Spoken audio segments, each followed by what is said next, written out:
The hall smelled of wet stone and burning pine, the kind of scent that clung to your clothes long after you left.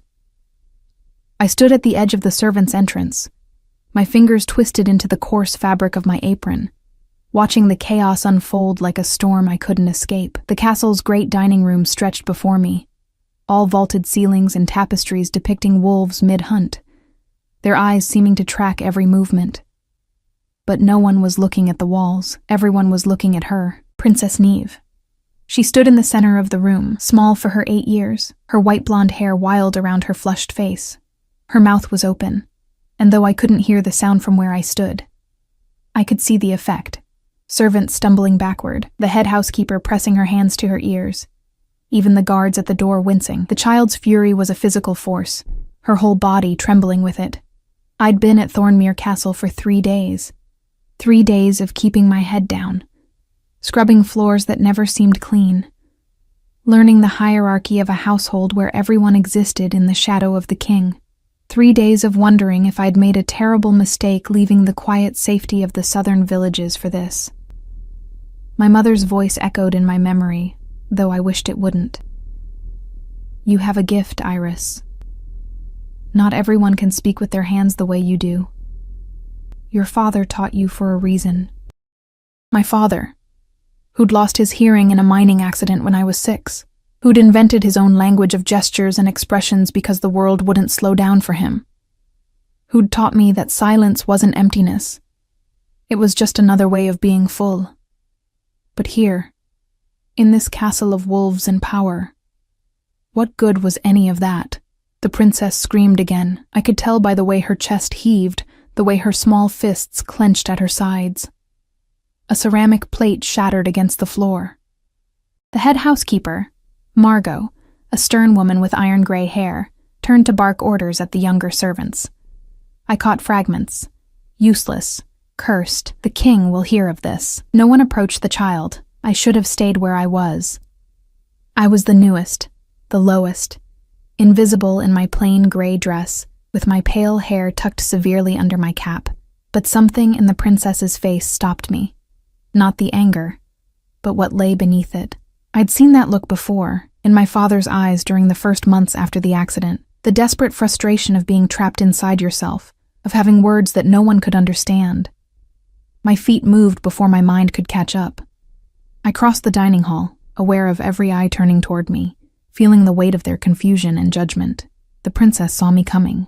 Her blue eyes, so pale they were almost colorless, fixed on me with an intensity that would have stopped most people. Her chest rose and fell rapidly. Her small body coiled like a spring about to snap. I knelt down, bringing myself to her level, close enough to see the tears tracking through the flush on her cheeks, close enough to smell the lavender soap they used in the royal quarters. The room had gone quiet in a different way now, the kind of silence that precedes either disaster or revelation. Slowly, carefully, I raised my hands. I touched my fingers to my chest. I then opened my palms upward in a gesture of openness, of receiving. I'm listening. The princess froze. For a long moment, she just stared at my hands, her expression cycling through confusion, suspicion, and something that might have been hope, but looked too fragile to name. Around us, I could feel the servants' shock, Margot's sharp intake of breath.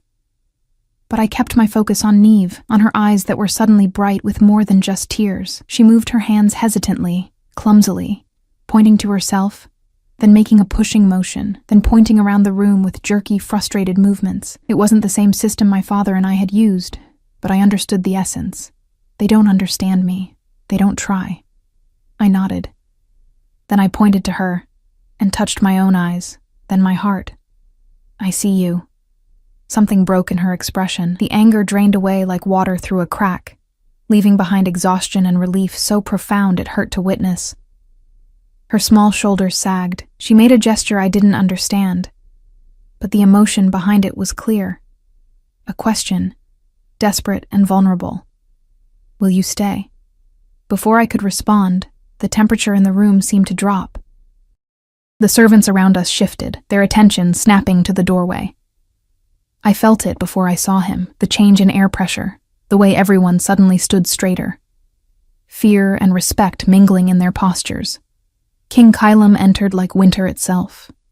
He was tall, broad-shouldered, dressed in dark clothing that seemed to absorb light. His hair was black as pitch, longer than fashion dictated, pulled back from a face that looked carved from granite. But it was his eyes that stopped me, gray as storm clouds, scanning the room with an intelligence that missed nothing. Power radiated from him, the kind that wasn't just about physical strength, but something deeper, something primal that made my instincts scream to look away, to bow, to disappear. I stayed kneeling beside his daughter. His gaze found Neve first, sweeping over her with an expression I couldn't quite read, concern mixed with something darker, something like pain. Then his eyes moved to me, for a heartbeat. I forgot how to breathe. I'd heard the stories, of course, the Lycan king who'd lost his wife in childbirth, whose daughter had been born silent, who ruled with iron discipline because he'd already lost everything that mattered, who was more beast than man when the moon was full. Looking at him now, I believed every word. "What?" he said, his voice low and controlled, but carrying an edge that could cut. "Is happening here?" Margot rushed forward, her words tumbling out in a stream of explanations and excuses. The princess had been inconsolable, had destroyed property, had disrupted the entire household. No one could calm her. She was impossible, unmanageable. Perhaps she needed stronger discipline, perhaps... Enough. One word, and Margot fell silent. The king's attention hadn't left me. "You. Stand." I rose on shaking legs, acutely aware of how I must look.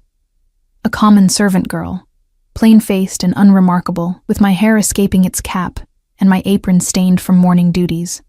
The princess immediately moved closer to me, her small hand finding my skirt and gripping it tightly.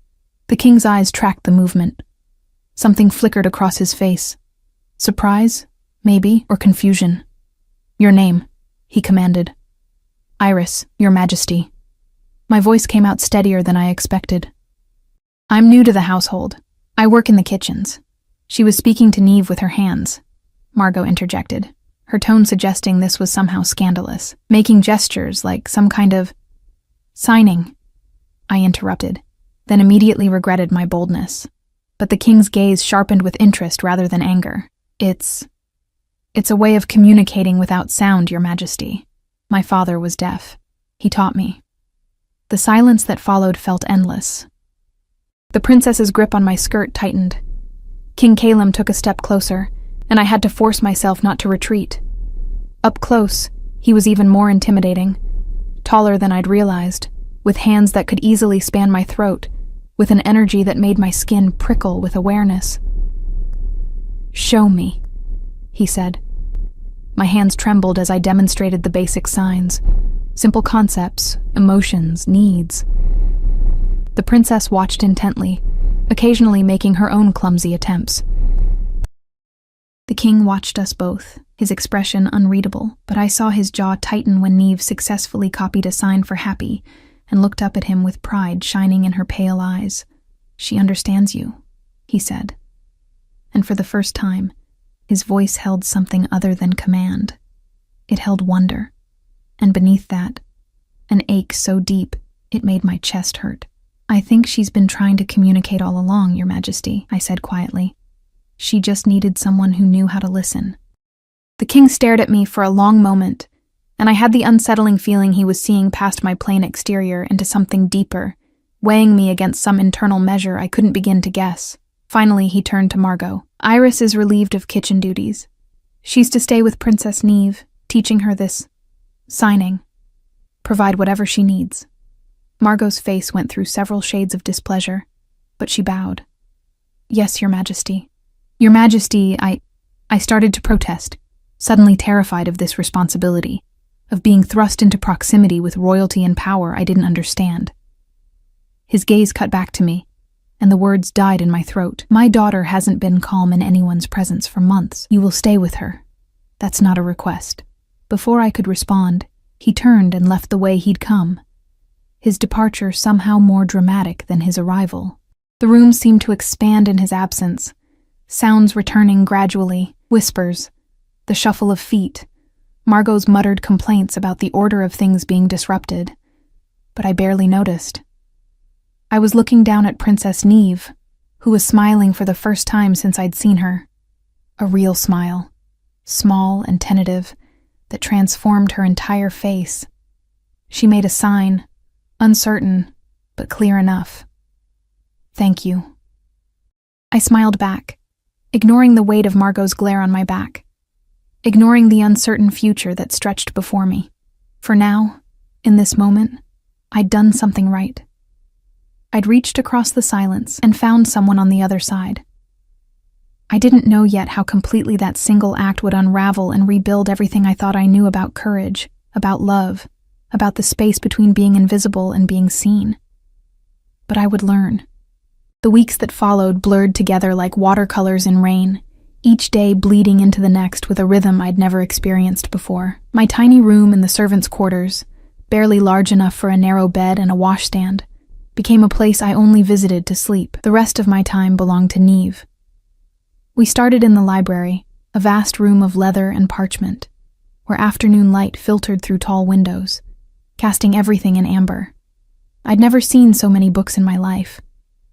In my village, we'd had perhaps a dozen volumes shared among all the families. Here, they lined the walls from floor to ceiling, their spines embossed with gold lettering I could barely read. Neve would sit cross-legged on the thick carpet, her white blonde hair catching the light, while I taught her the language my father had given me. At first, her movements were frustrated and clumsy, her small fingers stumbling over signs, her face crumpling when she couldn't make me understand. But she was clever, sharper than anyone had given her credit for. Within days, she could sign basic needs: hungry, tired, angry, scared. The scared one she used often. "Who frightens you?" I asked one afternoon, my hands moving slowly so she could follow. We'd been working for hours, and the autumn sun was beginning its descent, painting the library in shades of copper and rust.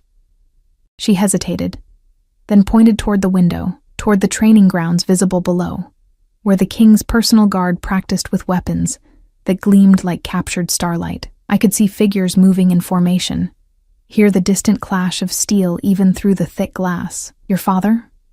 I asked gently. She shook her head violently, then made a series of signs I'd taught her for different.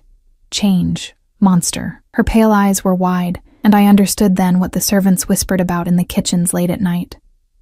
The transformation, the full moon, the beast that walked in the king's skin. I took her small hands in mine, waiting until she met my eyes. "He would never hurt you," I signed, though I had no way of knowing if this was true. "You're his daughter, his heart." She looked at me with such desperate hope that I felt the weight of my words, the responsibility of them. What did I know of Lycan kings and their nature? What right did I have to promise safety in a world where I was still learning the rules? But she needed to hear it, so I said it again, with my hands and my eyes, until some of the fear left her face. The king himself remained a distant figure, a shadow that passed through corridors, a voice giving commands from behind closed doors. I saw him rarely, and when I did, I felt his attention like a physical touch, his gray eyes tracking the way Neve stayed close to me, the way she'd started smiling more frequently. He never spoke to me directly again after that first day, but I felt his presence constantly, as if the castle itself was an extension of his awareness. 2 months into my new role, everything changed. It was late afternoon, the sky outside darkening with the threat of an early winter storm. Neve and I were in her rooms, a suite of chambers decorated in soft blues and silvers that somehow felt cold, despite the fire burning in the hearth. I was teaching her more complex concepts, abstract ideas like tomorrow and remember and dream. She signed something I didn't recognize, her movements hesitant. I asked her to repeat it, and this time I caught the essence. Mother. My hands stilled. We'd never discussed her mother, though I knew the queen had died bringing Neve into the world. It was another whispered story from the kitchens. The beautiful Queen Elena, beloved by her people, lost to blood and complication, while the midwives stood helpless. The king had nearly destroyed the castle in his grief. "What do you want to know?" I signed carefully, Neve's response was simple but devastating. Did she love me before she knew I was broken? The words, the signs, hit me like a physical blow. I dropped to my knees in front of her, taking her face gently in my hands so she had to look at me. "You are not broken," I signed emphatically, releasing her face to make the gestures sharp and clear. "Not broken. Different. Special. Perfect." Tears welled in her pale eyes. "Father thinks I'm broken. That's why he can't look at me. I wanted to deny it, but I'd seen the pain in the king's face when he watched his daughter. Not disgust. Never that. But something more complicated. Grief, perhaps. Guilt. The weight of being unable to fix something that wasn't actually broken in the first place. He loves you," I signed. "More than anything. Sometimes love hurts too much to show." She studied my face for a long moment, then signed, "How do you know?" I didn't. But I'd seen the way guards were posted outside her door at night, the way her meals were prepared by the most trusted kitchen staff, the way her clothes were made from the finest fabrics, the way the king's whole body tensed when she was nearby, as if he was holding himself back from reaching for her but didn't know how. Before I could answer, the door burst open. A guard stood in the doorway, his face flushed with exertion. "Miss Iris, you're needed in the king's study. Immediately." Fear shot through me, cold and sharp. Had I done something wrong? Overstepped some boundary I didn't know existed? I looked at Neve, saw my own fear reflected in her face. "I'll come back," I signed to her, hoping it was true. The walk to the king's study felt endless. The guard led me through parts of the castle I'd never seen, corridors lined with portraits of stern-faced ancestors, rooms that smelled of old leather and older secrets. Finally, we stopped before a heavy oak door. The guard knocked once, then opened it, gesturing for me to enter. The study was smaller than I expected, more intimate. Bookshelves covered one wall, a massive desk dominated the center, and a fire crackled in a stone hearth. But it was the three men standing near the window who captured my attention. King Calum stood with his back partially to me, but I could see the tension in his shoulders, the rigid set of his spine. Beside him were two other men, both powerful-looking, both watching me with varying degrees of curiosity and suspicion. "Iris," the king said without turning. My name in his deep voice sent an involuntary shiver down my spine. "These are two of my most trusted advisors. Lord Rowan, my general." He gestured to a man with silver threading his dark hair, scarred hands resting on a sword belt. "And Finn, my steward and oldest friend." The second man was younger, with warm brown eyes and a face that suggested he smiled more than the others did. "Your Majesty," I managed, dropping into an awkward curtsy. "We have a situation," King Calum said, finally turning to face me. The firelight cast shadows across his features, making him look carved from darkness. "In 3 days, the Northern Alliance arrives for negotiations. There will be a feast, meetings, displays of strength and unity. Neve must attend." My stomach dropped. I'd heard about the Northern Alliance, other Lycan territories, old allies, complicated politics I barely understood. "Your Majesty, I'm not sure. She hasn't appeared in public since her last episode." His jaw tightened. 6 months ago. It ended with property destroyed and several servants injured. The Northern Lords brought it up in their last correspondence, questioned the stability of my heir, the security of our line. "They're testing you," Finn added, his voice gentler than the king's, "seeing if they can find weakness." "My daughter is not weak," King Calum said, and the sudden fury in his voice made me take an involuntary step back. But it wasn't directed at me. It was the rage of a father who couldn't protect his child from the cruelty of perception, from the judgment of those who saw difference as deficiency. Lord Rowan stepped forward. "We need her stable, calm, presentable. Can you do that?" I looked between the three men, feeling the weight of their expectations, their desperation. "She's 8 years old," I said quietly. "She's not a performance." The silence that followed was dangerous. Lord Rowan's eyes narrowed. Finn looked alarmed. But King Calum studied me with that unreadable expression, the one that made me feel simultaneously exposed and invisible. "No," he agreed finally. She's not. She's a princess, my daughter. And she needs to be there, showing those northern wolves that this kingdom is strong, that its future is secure. He moved closer, and I forced myself to hold my ground. You've taught her to communicate. Now teach her to endure. She can endure, I said, surprised by the firmness in my own voice. She already has. Every day she wakes up in a world that doesn't understand her, she endures. What you're asking is for her to perform that endurance for strangers.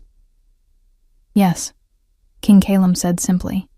That's exactly what I'm asking. I thought of Neve's small face, the trust in her eyes, the way she'd asked if she was broken.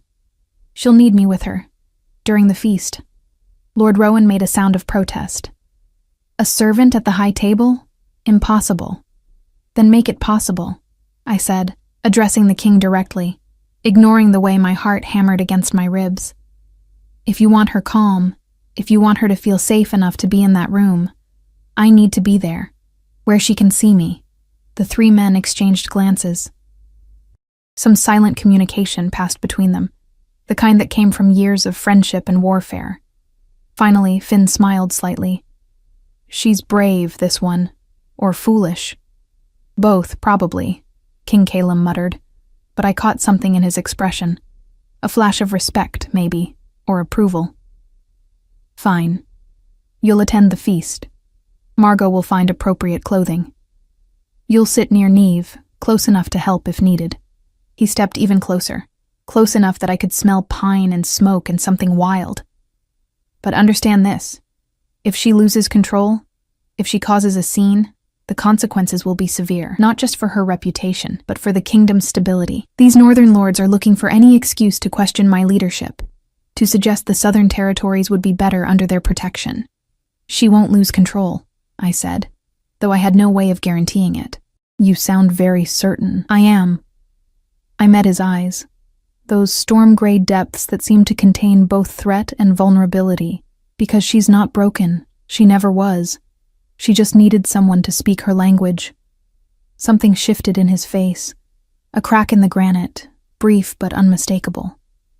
For a moment, I saw past the king to the man beneath, the father who'd watched his daughter suffer and hadn't known how to help. The grief was so raw, so unexpected, that I almost looked away, but I didn't. I held his gaze, let him see that I understood, that I knew what it cost him to ask for help, to admit his own limitations. 3 days, he said finally, stepping back. Prepare her. I was dismissed. I turned toward the door, but his voice stopped me. Iris. I looked back. Thank you. The words sounded rusty, as if he didn't use them often, foreseeing what others couldn't. I nodded, not trusting my voice, and fled before he could see how his gratitude had shaken me far more than his commands ever could. The 3 days passed like a held breath.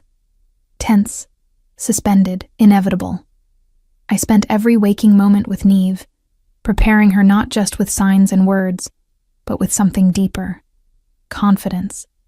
The belief that she belonged in that hall, at that table, in this world that had tried so hard to make her feel otherwise. We practiced in her rooms first, then in the empty dining hall early in the mornings when the servants were still lighting fires and the castle was draped in pre-dawn quiet. I taught her how to sit with her spine straight, how to use utensils with the deliberate grace of someone who knew they were being watched. But more importantly, I taught her how to breathe through discomfort, how to find me in a crowd, how to sign discreetly under the table if she needed to communicate. You are Princess Neve, daughter of King Calum, heir to Thornmere, I signed to her on the morning of the feast. You are brave. You are strong. You are enough. She repeated the signs back to me, her small fingers growing more confident with each gesture. Then she added something new, something we'd been working on. You stay with me? Every moment, I promised.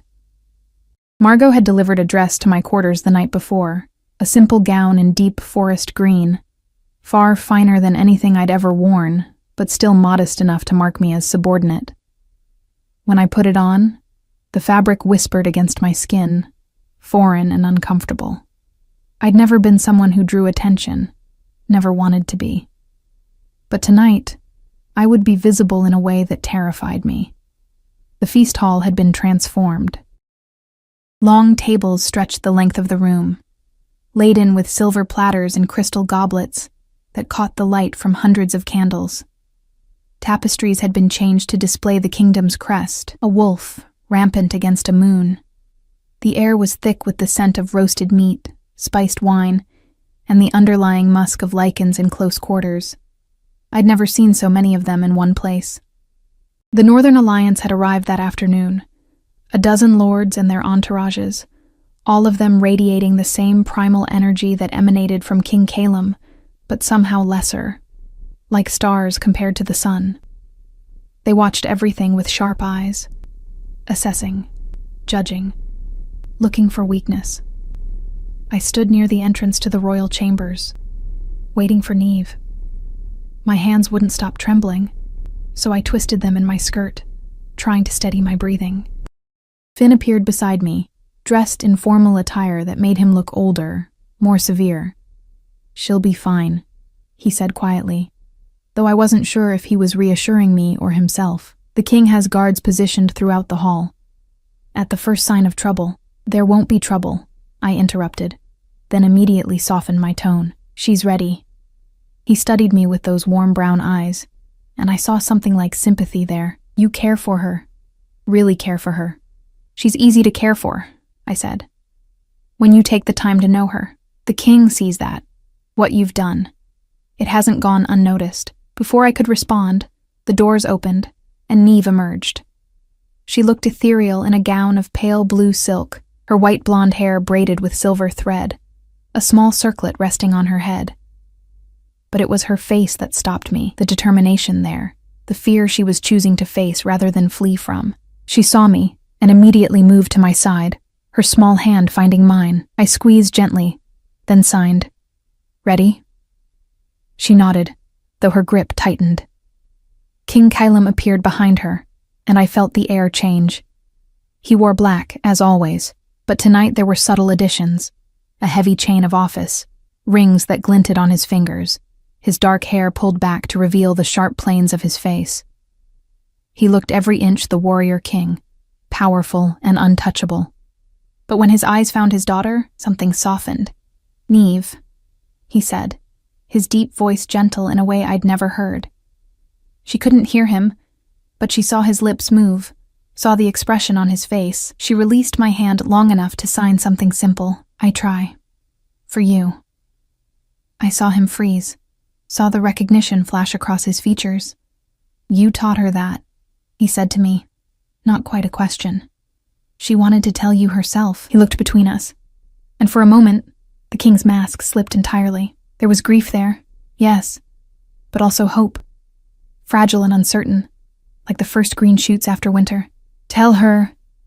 He stopped, his jaw working.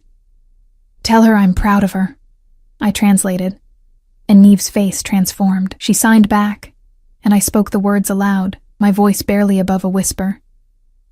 "She says she'll make you proud tonight." King Calum knelt down, bringing himself to his daughter's level for the first time since I'd known him. He reached out slowly, carefully, and touched her cheek with a gentleness that seemed impossible from hands that large, that powerful. Neve leaned into the touch, her eyes closing briefly. They stayed like that for a heartbeat, 2 heartbeats, a moment suspended outside of time. Then he stood, the mask sliding back into place, and gestured toward the doors. "It's time." The feast hall fell silent when we entered. Every head turned, every conversation died mid-word. The king walked ahead, his presence commanding the space, but all eyes eventually tracked to Neve walking beside him, and to me, just a step behind, close enough to matter. I could feel their judgment, their curiosity, their skepticism. A child who couldn't hear, couldn't speak in the traditional sense. A common servant girl at a royal feast. It went against every protocol, every tradition. But the king's hand rested briefly on Neve's shoulder as he guided her to her seat at the high table, and that simple gesture silenced any potential protests. I was positioned to Neve's left, close enough that she could see my hands, far enough that I wouldn't intrude on the royal presence. Across the table sat Lord Rowan and several of the northern lords, Gray-haired men with predatory eyes and carefully neutral expressions. The eldest among them, a man with a scar running from temple to jaw, raised his goblet. King Calum, we are honored to join you this evening and to finally meet your daughter, the Princess Neve. His eyes settled on her with unsettling intensity. We've heard stories. I'm sure you have, Lord Garrett. King Calum replied, his voice smooth but edged with warning. My daughter is full of surprises. Garrett smiled, showing too many teeth. Indeed. Tell me, Princess, do you enjoy living in Thornmere? The silence that followed was deadly. Everyone at the table knew she couldn't answer, not in the way they expected. I saw the trap being laid, make the child uncomfortable, expose her differences, question whether she was fit to eventually rule. But Neve didn't panic. She looked at me, and I signed the question. Then she turned to her father and made a series of gestures, clear, deliberate, graceful. I spoke them aloud, my voice carrying across the suddenly attentive hall. She says Thornmere is home, the mountains protect us, the people are strong. She's proud to be daughter of this land. Murmurs rippled through the crowd. Garrett's smile faltered. And who speaks for the princess? Some servant girl? Iris is my daughter's companion and translator, King Calum said. And though his tone remained even, I felt the threat beneath it. She has my complete trust. How convenient, another northern lord interjected, younger than Garrett but with the same calculating eyes. A translator who speaks whatever the king wishes to hear. Before anyone could respond, Neve moved. She pushed back from the table slightly and began to sign, not to me, but to everyone, her hands moving in the candlelight with confidence and precision. She signed for perhaps a minute, her pale eyes fierce, her small chin lifted. The hall was silent. Every eye was on her. And when she finished, she looked at me expectantly. My throat was tight, but I forced the words out clearly. She says, I cannot hear your voices, but I see your faces. I see doubt. I see those who think I am weak because I am different.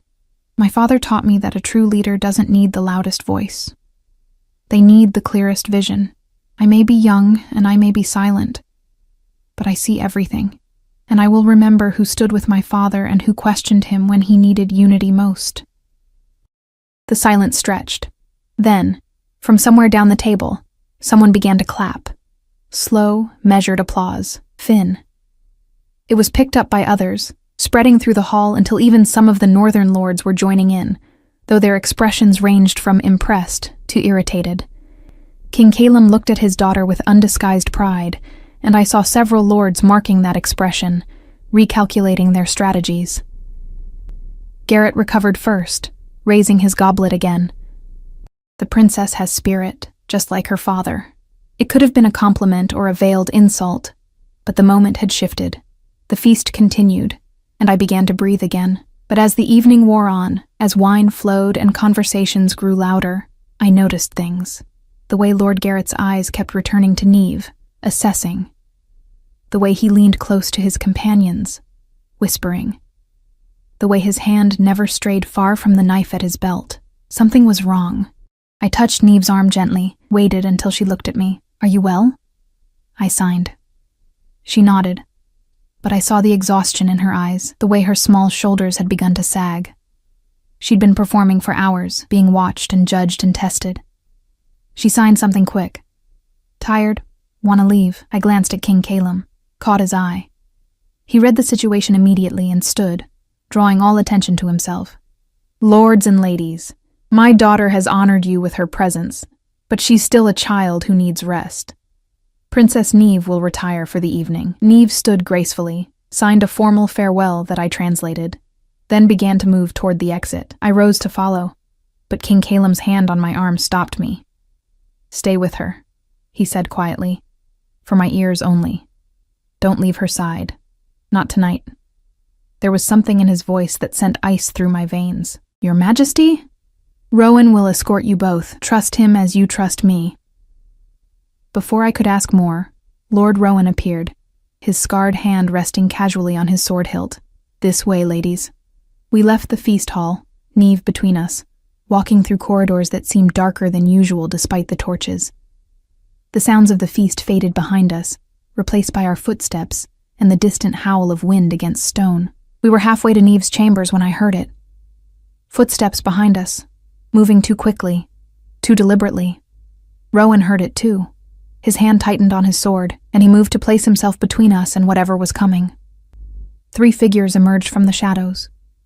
Northern guards, their faces hard, their intentions unclear, but their presence all wrong. "Lord Garrett sends his compliments," one of them said, his accent thick.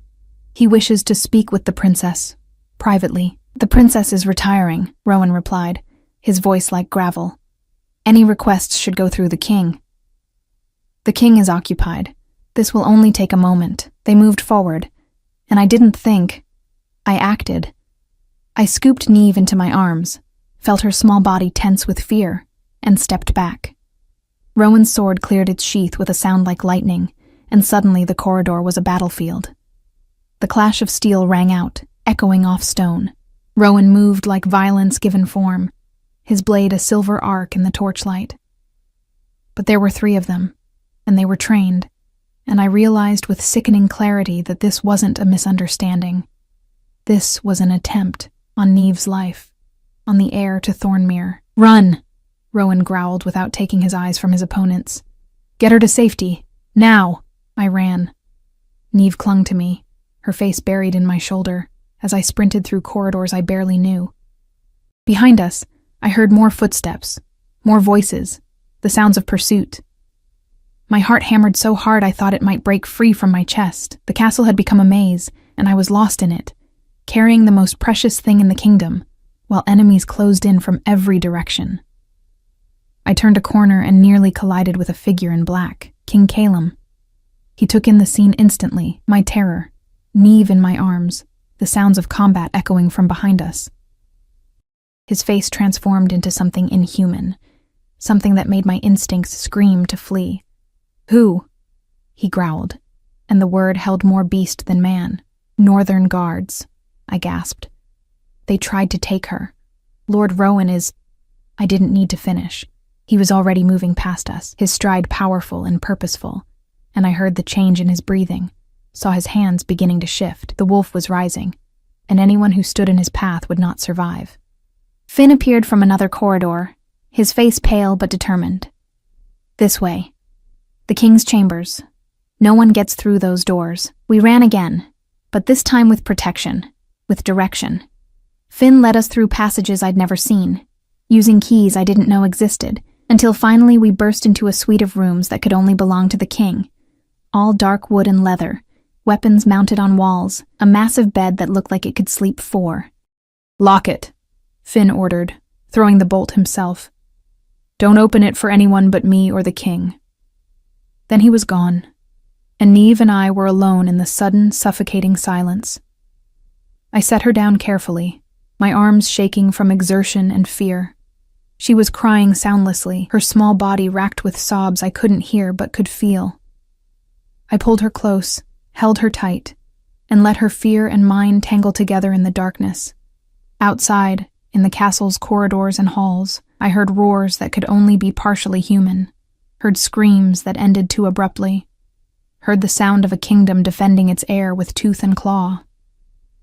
And I held Neve through all of it, signing promises I wasn't sure I could keep, until the sounds finally faded, and the silence became something that might have been peace, or might have been the calm before worse storms. Dawn came slowly, painting the king's chambers in shades of gray and gold. I hadn't slept, couldn't sleep, too aware of every sound beyond the locked door, too focused on keeping Neve calm through the longest night of our lives. She'd finally dozed off near sunrise, curled against me on the massive bed, her breathing soft and steady despite the tear tracks still visible on her cheeks. I sat watching her, my own exhaustion a heavy weight in my bones when I heard it. The sound of a key in the lock, the door opening with careful quietness. Every muscle in my body tensed, ready to fight or flee or simply put myself between Neve and whatever came through that door. But it was King Calum who entered, and the sight of him stole my breath. He was covered in blood, not his own, I realized, but splattered across his clothes and skin like crimson paint. His shirt was torn, his hair loose and wild around his face, his hands still bearing traces of claws that were slowly receding back to human fingers. But it was his eyes that captured me, still more wolf than man, burning with an intensity that should have terrified me, but somehow didn't. He stopped when he saw us, his chest rising and falling with breaths that were almost steady. "Is she hurt?" His voice was rough, scraped raw. "No," I whispered. Frightened, exhausted, but not hurt. Lord Rowan got us away in time. Something in his expression cracked, relief so profound it seemed to physically pain him. He moved closer, each step careful, controlled, as if he didn't trust himself yet. When he reached the bed, he knelt beside it, bringing himself level with his sleeping daughter. For a long moment, he just watched her. I saw his hand reach out, trembling slightly, then pull back. Afraid to touch her. Afraid he might still have too much beast in him. Might hurt her without meaning to. "She's safe with you," I said softly. "She knows that." His eyes lifted to mine, and I saw exhaustion there to match my own. But also something else. A question. A vulnerability he'd never shown before. "How did you know?" "To run to my chambers. Finn brought us. He said these doors were the only ones that would hold. Finn is wise." He stood slowly, moved to a wash basin near the window. I watched as he cleaned the blood from his hands with methodical precision, his movements practiced. How many times had he done this? How many threats had he faced? How many enemies had he torn apart to keep this kingdom, this daughter, safe? "What happened?" I asked, though part of me didn't want to know. Lord Garrett orchestrated an attempt on Neve's life. His voice was flat, emotionless, but I heard the rage beneath it, controlled now, but still burning. He believed that with her gone, the Northern Territories could claim instability, push for a regency council, ultimately absorb Thornmere into their alliance. My stomach turned. But she's a child. She's an heir. In their eyes, that makes her a political obstacle. He dried his hands, turned to face me fully. "Garrett and his conspirators are dead. The others in the Northern Alliance have sworn they knew nothing of the plot, and Rowan believes them. They've left Thornmere at first light, their alliance broken, their honor questioned." He paused. "My daughter is safe because of you. I didn't do anything. I just ran. You protected her when warriors tried to take her. You kept her calm through a night that would have broken most adults. You did exactly what needed to be done." He moved closer again, and I realized how small the space felt with him in it, how his presence seemed to fill every corner. "I owe you a debt I can never repay." "You don't owe me anything," I said, uncomfortable with his gratitude, with the way he was looking at me like I was something more than a servant, something that mattered. "I care for her. That's all. That's everything." He was close enough now that I could smell pine and smoke and copper. "Most people at this court see her as a burden, a weakness, a problem to be managed. You see her as a person, as someone worth knowing." I didn't know what to say to that, so I looked down at Neve, still sleeping peacefully despite everything. "She makes it easy." Silence stretched between us, but it wasn't uncomfortable. It felt like understanding, like two people who'd survived something together and were still processing what that meant. "I need to ask something of you," he said finally. "Something beyond your current duties." Wariness crept up my spine. "What is it?" "Remain as Neve's companion, but also teach me. The signing. The way you communicate with her." He looked away, and I saw shame flicker across his features. "I'm her father, and I can't speak to my own daughter. Can't tell her I love her. Can't ask about her day. Can't..." He stopped, his jaw tight. "I want to know her. Really know her. And I need your help to do that." The request surprised me more than anything else that had happened. King Calum, asking for help, admitting vulnerability, wanting to learn from a common servant girl because she had something he needed more than power, or wealth, or control. "Of course," I said. "I'll teach you everything I know." Relief softened his features, made him look younger somehow. "Thank you." He glanced at the window, where full morning light was streaming through. Rest here today, both of you. The castle is secure, but I want you somewhere I know is safe. I'll have food sent up." He turned to leave, but I stopped him with a question I'd been holding since the night began. "Your Majesty, when you transformed last night, was it difficult to come back?" He looked at me over his shoulder, and I saw the honesty in his eyes. "It's always difficult, but last night, knowing she was in danger, knowing someone had tried to hurt her." He paused. The wolf wanted blood, wanted to hunt every threat, tear apart anyone who might harm her. Coming back meant letting some of them live, meant trusting others to handle justice instead of taking it myself. His hands flexed, and I saw claws threaten to emerge again before he forced them back. "I'm not entirely sure I succeeded. But you did come back," I said. "That's what matters." Something shifted in his expression. Gratitude, maybe, or recognition. Then he left, closing the door quietly behind him. And I was alone with Neve, and the aftermath of violence I'd barely survived. The days that followed settled into a new rhythm. Neve and I remained in the king's chambers for 2 more nights, while the castle was cleaned, while order was restored, while servants whispered about the bloodstains that couldn't be fully scrubbed from stone floors. When we finally returned to her rooms, they felt different, safer somehow, with guards posted openly now, with everyone aware of how precious she was, how protected. But the biggest change was King Calum. He came to Neve's chambers every evening after his council meetings, still dressed in the formal attire of leadership, and sat with us for an hour. At first, his hands were clumsy, his frustration evident, as he struggled with signs that Neve had mastered weeks ago. But he persisted, practicing the same gestures over and over until they became smooth, natural. I watched father and daughter slowly learn to speak to each other, and it was like watching ice melt after a long winter.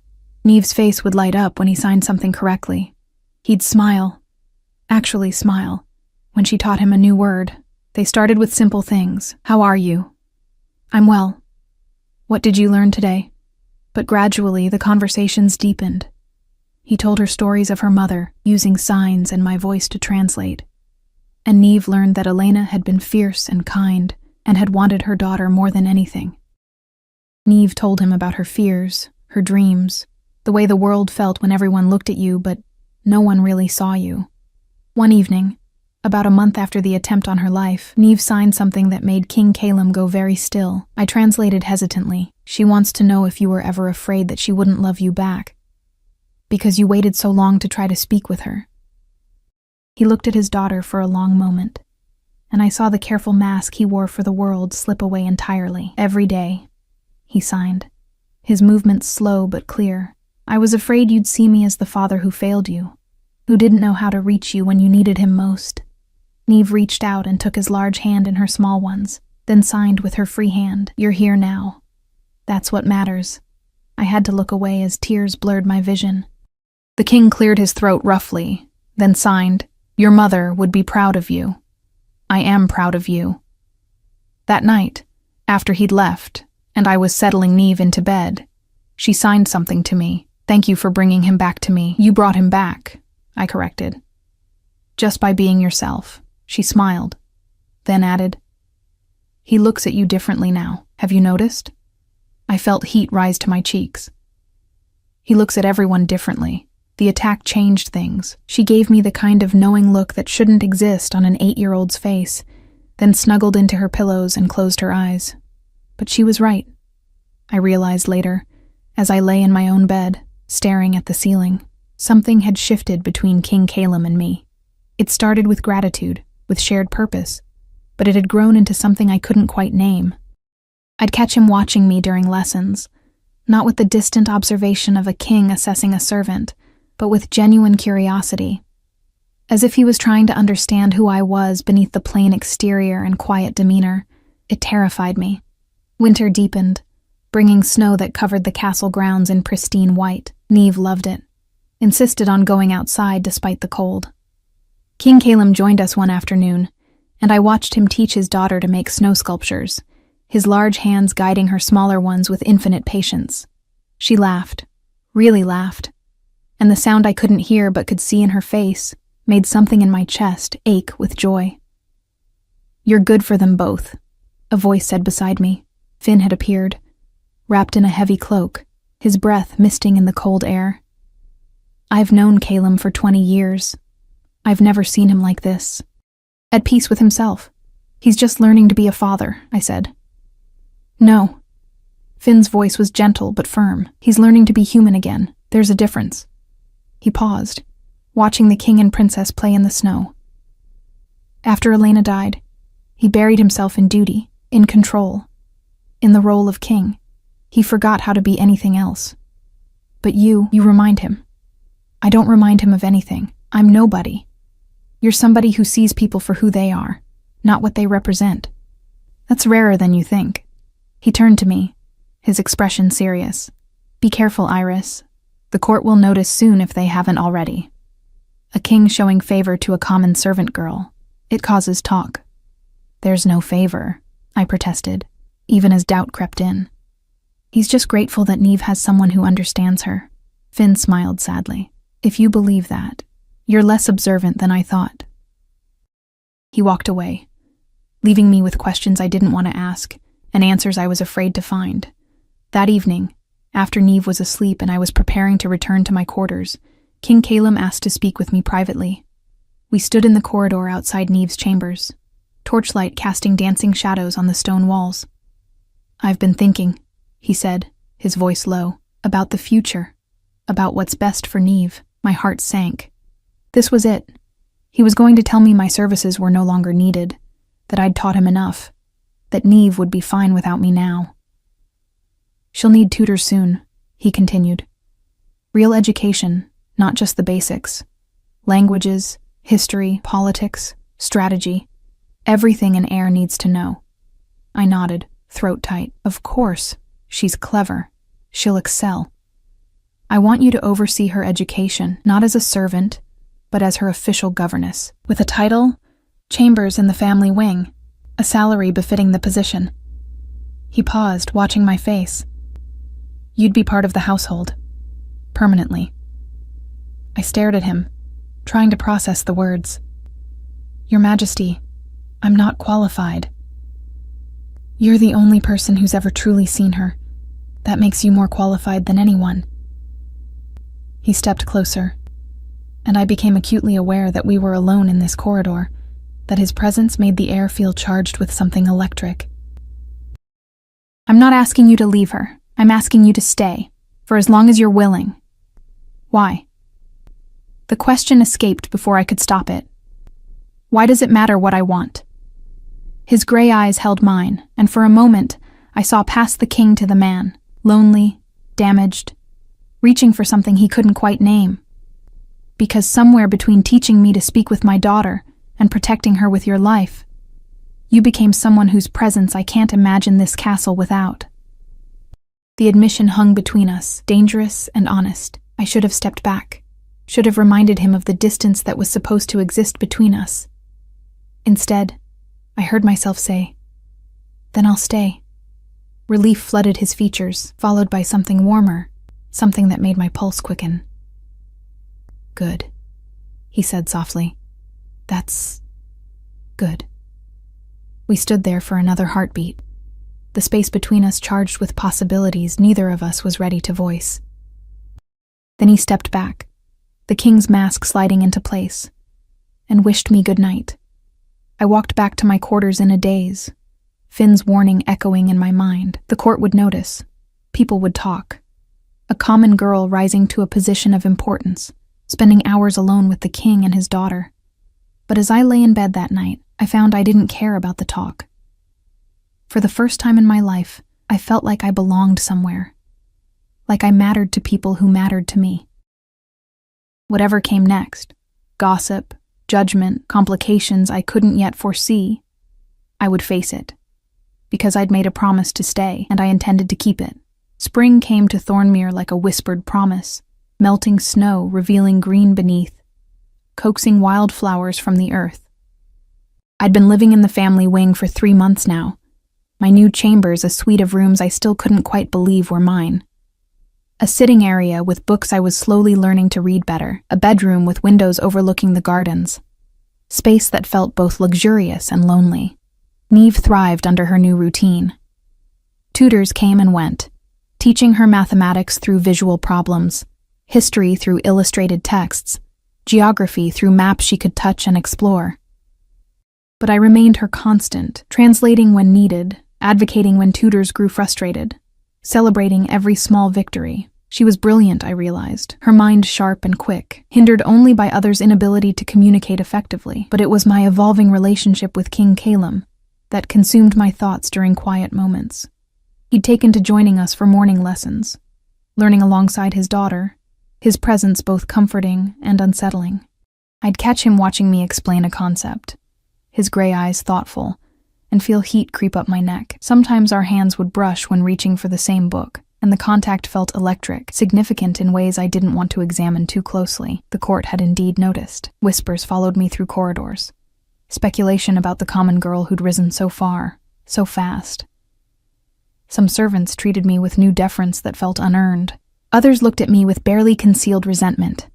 Margot, in particular, made her disapproval known through tight-lipped silences and pointed comments about people forgetting their place. I tried to ignore it all, focusing on Neve, on my duties, on anything except the growing awareness that my feelings for King Calum had shifted into dangerous territory. The realization hit me fully one afternoon in late spring. We were in the library, the three of us, sunlight streaming through windows and dust motes dancing in the air like tiny stars. Neve was absorbed in a book about ancient kingdoms, her finger tracing text she was learning to decipher. King Calum sat across from me, reading reports, but occasionally glancing up to watch his daughter with undisguised affection. "She's happy," he signed to me, the gesture smooth now after months of practice. I never thought I'd see her like this. "She always had happiness in her," I signed back. "She just needed permission to show it." He smiled, a real smile that transformed his entire face, making him look younger, less burdened. "You have a gift for finding light in people." Before I could respond, Neve looked up and signed, "Can we go to the gardens? The roses are blooming." "Of course," King Calum signed. "I'll join you." We walked through the castle together, an unlikely trio that had somehow become natural. Guards nodded as we passed, servants stepped aside, and I tried not to think about how this looked. The king, his daughter, and me, moving through his domain like a family. The gardens were spectacular, explosion of color and scent that made Neve's face light up with joy. She ran ahead to examine a particularly vibrant cluster of roses, leaving her father and me walking more slowly behind. "Iris," he said, and the sound of my name in his deep voice always made something flutter in my chest. "I wanted to thank you for everything you've done, for Neve, for me, for," he paused, seeming to struggle with words, "for making this place feel like a home again instead of just a castle." "You don't need to thank me," I said, keeping my eyes on Neve to avoid meeting his gaze. "I'm just doing what anyone would know." His hand caught my arm gently, stopping me. I looked up at him, and the intensity in his eyes stole my breath. "Not anyone. You. Specifically you." He released me quickly, as if realizing the impropriety, but the damage was done. I could still feel the warmth of his touch, the way my skin tingled where his fingers had been. "Your Majesty." "Calum," he interrupted. "When we're alone like this, just use my name." It felt transgressive, dangerous, but also inevitable. "Calum," I said softly, testing the weight of it. "I think you should know. People are talking. Let them talk. It's not that simple. I'm a servant. You're the king. There are expectations, protocols. I don't care." The fierceness in his voice surprised me. I've spent years living by everyone else's expectations, doing what was proper, what was expected, and all it got me was loneliness and a daughter I couldn't speak to. He moved closer, close enough that I had to tilt my head back to maintain eye contact. "You changed that. You walked into my life and reminded me that connection matters more than propriety. That being seen matters more than being powerful." "Calum," I didn't know what to say, how to respond to the rawness in his admission. "I'm not asking for anything," he said quickly.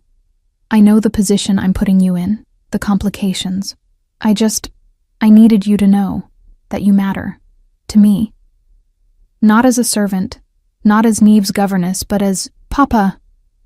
Neve's voice, the first time I'd ever heard her make a deliberate sound, wordless but clear, cut through the moment. We both turned to see her signing frantically, pointing toward the garden entrance. A woman stood there, elegant and poised in traveling clothes, her dark hair swept up in an elaborate style. She was beautiful, with sharp features and calculating eyes that swept over the scene before her. The king and I standing too close, the obvious intimacy of the moment she'd interrupted.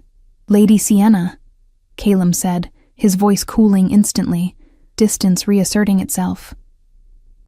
"I wasn't expecting you until tomorrow. Clearly." Her smile was polite but didn't reach her eyes. She glided forward, her attention settling on me with the precision of a blade. "And who is this?" "Iris, my daughter's governess and companion. Iris, this is Lady Sienna Ashford from the Western Territories. We have business to discuss." The way he said it made my stomach knot. This wasn't casual business. This was political, personal, complicated in ways I suddenly didn't want to understand. "How charming," Lady Sienna said, her tone suggesting she found it anything but. "Teaching the poor dear to communicate. How noble of you." I felt Neve tense beside me, saw her small hands curl into fists, but I kept my voice level. Princess Neve doesn't need teaching to communicate. She just needs people willing to listen. Lady Sienna's eyebrows rose. How passionate. "Calum, darling, perhaps we should discuss our arrangements. I've traveled a long way." The casual endearment made my chest tighten. Calum's jaw worked, but he nodded. "Of course. Iris, please take Neve inside. I'll join you both later for lessons." I wanted to protest, to demand explanations I had no right to ask for. Instead, I nodded, took Neve's hand, and led her back toward the castle. Behind us, I heard Lady Sienna's musical laugh, heard Calum's low response, and felt something crack inside my chest. "Who is she?" Neve signed once we were out of earshot. "I don't know," I admitted, "but I think we're about to find out." The answer came that evening at dinner. The court had been assembled in the Great Hall, rumors already spreading about Lady Sienna's arrival. I sat at a lower table with other household staff, close enough to see the high table, but far enough to feel the distance acutely. Lady Sienna sat beside King Calum, close enough that their shoulders nearly touched, speaking to him with the easy familiarity of someone who knew him well. Neve sat on his other side, her small face troubled, her eyes seeking mine across the crowded room. I signed reassurance to her, though I felt anything but reassured myself. Lord Rowan stood to make an announcement. "Lords and ladies, honored guests, King Calum has asked me to share news that will strengthen our kingdom and secure our future. Lady Sienna Ashford of the Western Territories has accepted the king's proposal of marriage. They will be wed at the summer solstice." The hall erupted in applause and congratulations. I felt the world tilt, felt my carefully constructed sense of belonging shatter like dropped glass. Of course. Of course he was getting married. He was a king. He needed a queen. He needed political alliances and heirs, and all the things a common servant girl could never provide. I looked at Neve and saw my own devastation reflected in her pale eyes. She signed frantically. No, I don't want her. I want—" She stopped, but I knew what she was going to sign. "I want you." Across the room, Calum's eyes found mine. I saw apology there, and pain, and resignation. This was duty. This was what kings did. What we'd had, whatever it was, had been a momentary dream, beautiful, but impossible. I stood abruptly, ignoring the curious glances, and fled the hall. I made it to my chambers before the tears came, great heaving sobs that I muffled against my pillow. Foolish. I'd been so foolish to think I could matter to someone like him, to think that connection and understanding could bridge the impossible distance between us. A knock at my door interrupted my breakdown. I wiped my face hastily, expecting a servant. Instead, Calum stood there, still dressed in his formal attire, his expression tortured. "Let me explain," he said. "You don't owe me an explanation. You're the king. You have duties. Stop." He entered without invitation, closing the door behind him. "Yes, I'm the king, and yes, I have duties. The Western territories have been threatening to withdraw support unless I secure the alliance through marriage. Without them, Thornmere is vulnerable, isolated. I have to think of Neve's future, of the kingdom's stability. I understand, I said, though each word felt like swallowing glass. Truly I do. You're doing what you must. But I don't love her. The admission hung between us, raw and honest. I barely know her. She's politically advantageous, from the right family, approved by the council. Everything a queen should be. Then marry her, I said, fighting to keep my voice steady. Do your duty. And what about what I want? The anguish in his voice broke something in me. What about the fact that for the first time in 8 years, I felt alive again, that someone looked at me and saw past the crown, past the beast, past everything, and made me remember what it felt like to be human? Calum, please don't. I love you. The words fell like stones into still water, creating ripples that would change everything. I love the way you see people, the way you fought for my daughter, the way you're brave enough to challenge me, and gentle enough to heal wounds I didn't know I had. I love you. And I have to marry someone else, and it's destroying me. I stared at him, tears streaming down my face, unable to speak around the emotions choking me, because I loved him too. Had loved him maybe from that first moment in the dining hall when he'd looked at his daughter with such desperate hope. But love wasn't enough. It had never been enough. You have to marry her, I whispered. For Neve, for the kingdom, for all the people who depend on you. I know. His voice broke. But I needed you to know that if I could choose, if I were just a man instead of a king, I would choose you. Every time, without hesitation.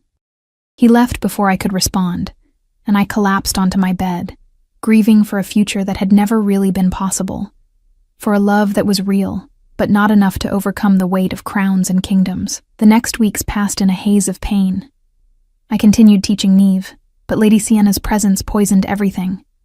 She was always there, always watching, making subtle comments about propriety and appropriate boundaries.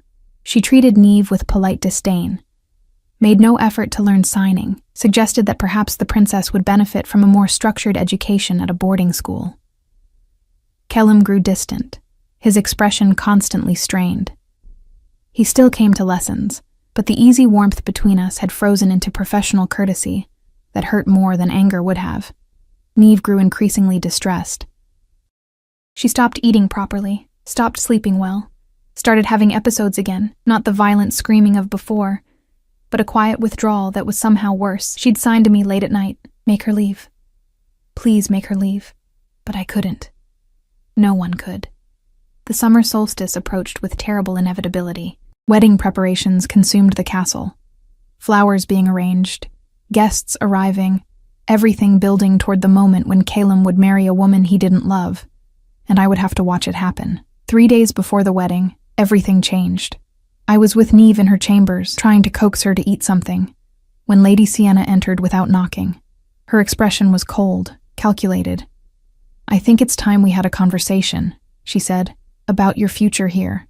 I straightened, keeping Neve behind me protectively. "I'm Princess Neve's governess. My position was granted by the king. And soon I'll be queen, with the authority to revoke such appointments." She moved closer, her smile sharp. "Don't think I haven't noticed the way you look at him, the way he looks at you. It's inappropriate, unseemly, and it ends now. I've done nothing inappropriate. You exist inappropriately." Her mask slipped, revealing genuine malice beneath the polish. A common girl with pretensions above her station, making the king forget his duties, making his daughter dependent on you instead of learning proper behavior. You're a disruption, a complication. And once I'm queen, you'll be removed from this castle permanently. Neve pushed past me, signing furiously. Lady Sienna laughed.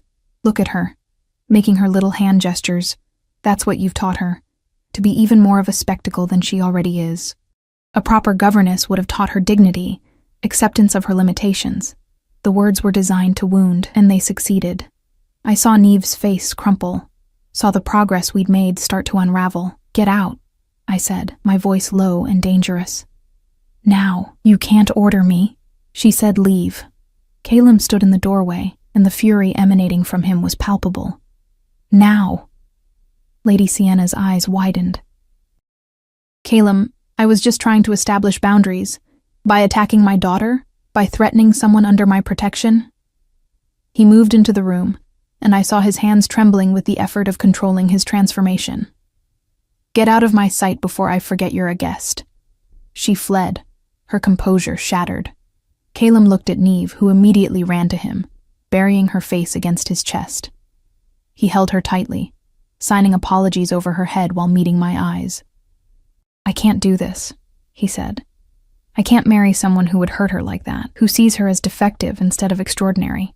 You have to, I said miserably. The alliance... There are other alliances, other ways to secure the Western territories. He pulled back enough to look at Neve. Signed, I'm sorry. I was trying to do what was right for the kingdom, but I forgot to do what was right for us, for you. Neve signed back. Don't marry her, please. I won't, he promised. Then his eyes found mine. I won't marry someone I don't love when the person I do love is standing right here. My heart stuttered. Calum, we discussed this. I'm not royal, highborn, politically advantageous, he smiled sadly. No, you're not. But you're brave, compassionate, strong. You protected my daughter with your life. You taught me to speak to her, to see her, to be a father instead of just a king. You make me want to be better than I am. He moved closer, still holding Neve. The council will object. The court will gossip. Some territories may withdraw support. But I've realized something. If I sacrifice my daughter's happiness and my own for political advantage, what kind of kingdom am I building? What kind of man am I? You're asking me to be queen, I whispered, barely believing it. I'm asking you to be my wife. To be Neve's mother in truth.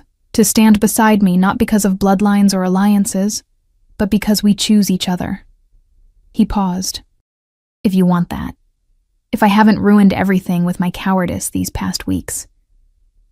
I looked at Neve, who was signing frantically. Say yes. Please say yes. I looked at Calum, this complicated man who'd learned to love again despite his grief, who'd chosen vulnerability over control. I thought about my father, who'd taught me that different wasn't broken, that silence was just another language waiting to be learned. About my mother, who'd told me I had a gift for seeing people. About the journey that had brought me from a southern village to this impossible moment. Yes, I said, and felt the future rearrange itself around that single word. The wedding that took place at summer solstice wasn't the grand political affair that had been planned. Lady Sienna had departed in fury, taking her Western allies with her, but Lord Rowan had negotiated new agreements, found different paths to security. Some territories withdrew support, but others, hearing the story of the king who'd chosen love over advantage, pledged themselves more firmly. I stood in a simple gown of ivory silk, my pale hair woven with wildflowers from the garden, holding hands with a man who'd been powerful enough to command armies, but brave enough to be vulnerable. Neve stood beside us, her role adjusted from witness to participant, signing vows of family that we all repeated. I choose you, Calum signed and spoke aloud. Your courage, your compassion, your extraordinary heart. Not because of duty, but because I love you. I choose you. I signed and whispered. Your strength, your devotion, your capacity to grow. Not because of your crown, but because I love you. And Neve signed. I choose both of you. My family. The kingdom adjusted. Some never accepted me, a common girl who'd risen too far, too fast. But others saw what Calum saw. That love and understanding built stronger foundations than political marriages ever could. That a queen who'd been a servant understood her people in ways nobility never would. Years passed. Neve grew into a remarkable young woman, fluent in multiple languages, both spoken and signed. She became an advocate for those who communicated differently, building schools and training teachers, using her position to create the understanding she'd once been denied. She was adored by the people, respected by the council, and never once doubted her worth again. Calum and I had 2 more children. A son with his father's gray eyes and my gentle disposition. A daughter with white blonde hair, who could hear perfectly, but insisted on learning signing anyway. Our family was unconventional, built on foundation of acceptance and chosen love, rather than bloodlines and duty. On quiet nights, when the children were asleep and the castle was still, Caleb and I would stand in the garden where he'd first told me he loved me. He'd pull me close, and I'd rest my head against his chest, listening to the steady beat of his heart. "Do you ever regret it?"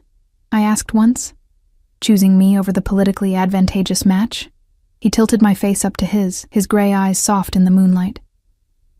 "Every single day," he said, and my heart stuttered before he smiled. "I regret that I almost let you go, that I wasted weeks trying to do the right thing instead of the true thing. But choosing you, loving you, never. Not for a single moment." He kissed me then, and I tasted promise in it, promise kept, and promise renewed.